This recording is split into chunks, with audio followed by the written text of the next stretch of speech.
नमस्कार। मैं सुनील कुमार आपका स्वागत करता हूं आपके अपने चैनल क्या ऐसा होता है में। दोस्तों, सभी लोग दीपावली की तैयारियों में जुटे हुए हैं। पहले धनतेरस, फिर छोटी दीपावली, फिर दीपावली, गोवर्धन पूजा और उसके पश्चात भैया दूज।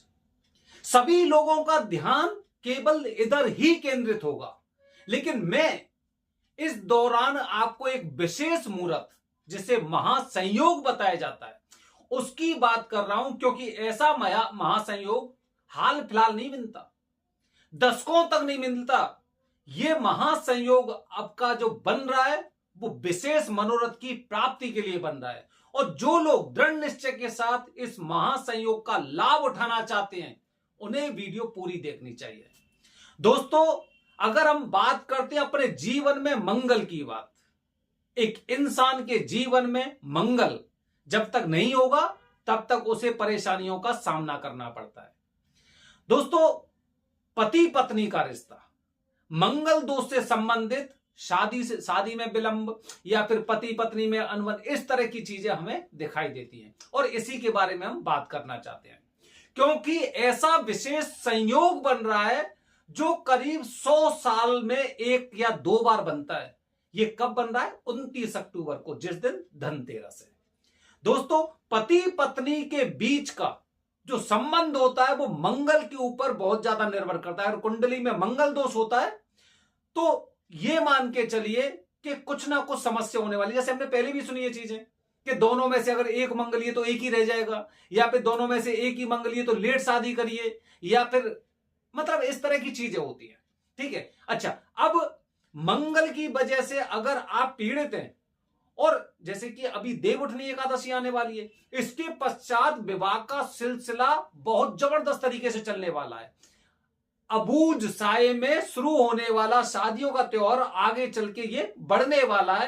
तो उन लोगों के लिए जिनकी अभी शादी होने वाली है, शादी फिक्स हो चुकी है, रिंग सेरेमनी हो गई, या फिर बस पूरी एकदम तैयारी हो चुकी है, मुहूर्त का इंतजार है, तो ये वीडियो उनके लिए, बाकी ये वीडियो सबके लिए है, विशेष किसी के लिए नहीं है, सबके लिए विशेष है, क्योंकि महासंयोग बता रहा हूं। दोस्तों, सबसे पहले सुनिए आप कि हमारे धर्म के अनुसार, सनातन संस्कृति के अनुसार माना जाता था कि पति पत्नी का रिश्ता 7 जन्मों तक होता है, जन्म जन्मांतर का बताया जाता है।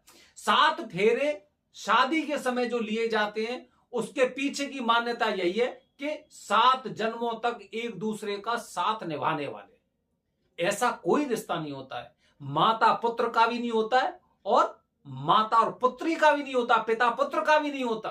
केवल पति पत्नी का संबंध के बारे में हमने ऐसी चीजें सुनी है। लेकिन आजकल कुछ पाश्चात्य संस्कृति की वजह से लोग हमारे धर्म को खराब कर रहे हैं। तलाक 2 साल बाद, 3 साल बाद, 4 साल बाद तलाक तक की नौबत आ गई। पहले नहीं होता था, पहले लड़का लड़की नहीं देखता था, लड़की लड़का नहीं देखती थी, उसके बावजूद भी तलाक नहीं होते थे। आजकल अपनी इच्छा से दोनों एक दूसरे को पसंद करने के बाद शादी करते हैं, उसके पश्चात भी तलाक हो जाते हैं। तो कुंडली निर्भर करती है, कुंडली में नवग्रह निर्भर करते हैं कि आपके जीवन में क्या होने वाला है। जब मंगल दोष होता है तो मंगल दोष की वजह से 7 जन्म तो छोड़ दो, मंगल दोष भी एक वजह होती है पति पत्नी के बीच दूरियां पैदा करने की, तलाक तक नौबत आने की। अब हमें इसे खत्म करना है, क्योंकि शादी होने वाली, मुझे तो पहले जानकारी नहीं थी, शादी होने वाली, और शादी से पहले इत्तेफाक से ऐसा हुआ है कि महासंयोग बन रहा है। महासंयोग, सबसे पहले महासंयोग की बात करते हैं दोस्तों। महासंयोग, पहला महासंयोग क्या है? धनतेरस। धनतेरस को सनातन संस्कृति के अनुसार ऐसा माना जाता है कि पहले आपको कुछ ऐसी चीजें खरीदनी चाहिए, और जब हम ऐसी चीजें खरीदते हैं, सोना चांदी जेवरात बर्तन वगैरह इस तरह की नई चीजें खरीद लाते हैं, कि धन की वृद्धि होती है, धन की वृद्धि होती है, धनतेरस बताया जाता है। दूसरा, धन्वंतरी जयंती बताया जाता है, धन्वंतरी जन्मोत्सव वो बताया जाता है। तीसरा दोस्तों, 29 तारीख को ही बता रहा हूं आपको, 29 तारीख को मंगलवार भी है। ठीक है, 3 चीजें हो गई। और चौथी चीज कि 29 तारीख को त्रयोदशी है। त्रयोदशी मतलब भगवान शिव जी का सबसे प्रिय दिन। माना जाता है जब अंधकासुर का भगवान शिव जी वध करने वाले थे तो उस समय उनके पसीने से बूंद टपकी थी, जिससे मंगलनाथ जी की उत्पत्ति हुई थी। और ये मंगल वही है।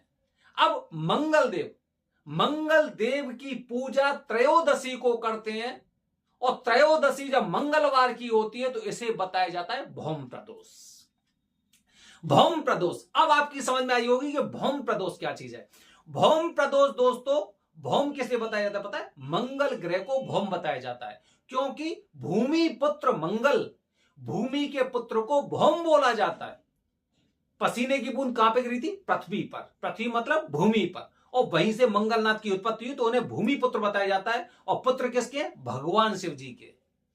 कौन से दिन पूजा होने वाली? त्रयोदशी के मंगलवार को। मतलब कि भगवान शिव जी की कृपा तो इस पूजा में मिलने वाली है, उनका पूरा प्रसाद मिलने वाला है, उनका आशीर्वाद मिलने वाला है कि जीवन में जो लोग इस दिन मंगल दोष के निवारण की पूजा करते हैं या फिर मात्र मंगल पूजा करते हैं, ऐसा नहीं कुंडली में मंगल हो। आप उज्जैन आके देखिए, जो एक सर्वश्रेष्ठ स्थान बताया जाता है, उज्जैन में आकर आप देखेंगे ऐसे ऐसे मुहूर्त पे खासकर वो लोग आते हैं जिनकी कुंडली में दोष ही नहीं होता, क्योंकि ऐसे लोगों को अनंत तरह का फल प्राप्त होता है, अनंत प्रकार का फल प्राप्त होता है। और जिन लोगों की कुंडली में दोष होता है उनको आगे से मंगल दोष से डरने की जरूरत नहीं होती है।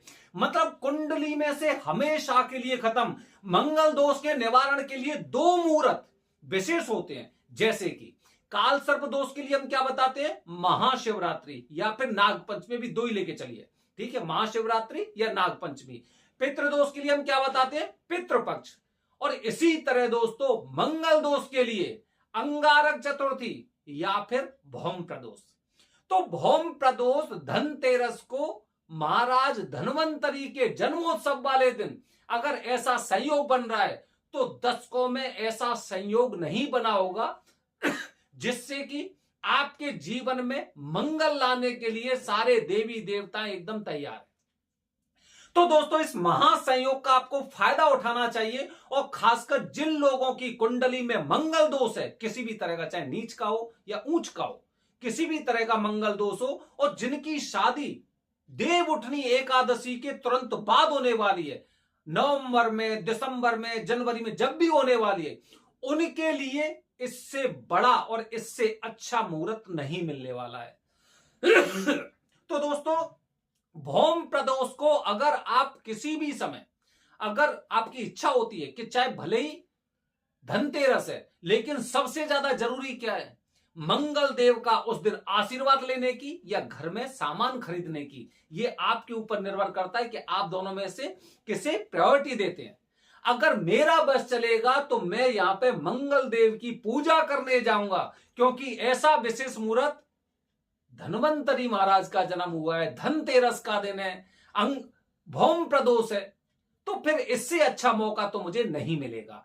तो दोस्तों अभी से तैयारी करिए। अभी बता रहा हूं आपको 29 अक्टूबर का भौम प्रदोष है, और इस दिन कराने से मंगल देव की पूजा, मंगल दोष ही नहीं, मंगल देव की पूजा करिए या मांगलिक दोष की पूजा करिए। भविष्य में आपको मंगल देव कभी तंग नहीं करेंगे, कभी भी परेशान नहीं करेंगे। मंगल की जब भी महादशा होगी आपके जीवन से ऐसे निकल जाएगी जैसे कि पानी में मछली। बने रहिए हमारे चैनल के साथ दोस्तों। आने वाली वीडियो में दीपावली के 3 दिन और 3 तरह के धांसू उपाय, एकदम वीडियो तैयार है, बने रहिए। हर हर महादेव, हरिओम।